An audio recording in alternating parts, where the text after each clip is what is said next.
Okay guys, let me show you how to use your cut settings on your Cricut in the design space.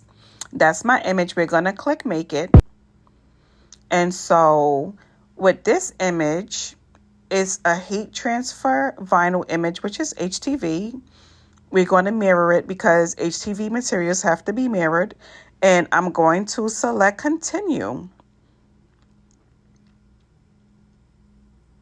And so let this load, and I'm going to actually uncheck the star because I already have it on my favorites. Then I'm going to click browse all materials, and I'm going to scroll down until I get to my vinyls. And so I use like the premium vinyl setting, and I use the glitter vinyl setting because those are vinyls I use a lot.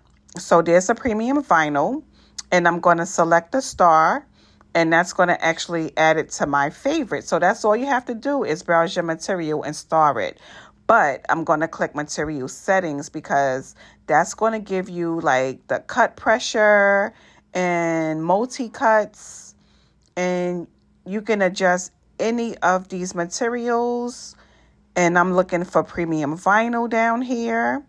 And so once I get to the premium vinyl, which is right there, and it's already on 196, and it's on, like, I'm cutting it twice.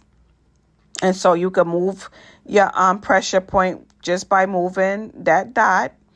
And then you could just click the save button when you get it where you want it. And so this is a good number for me, 195. I'm going to click save it. And then you're going to scroll all the way back up to the top and exit out.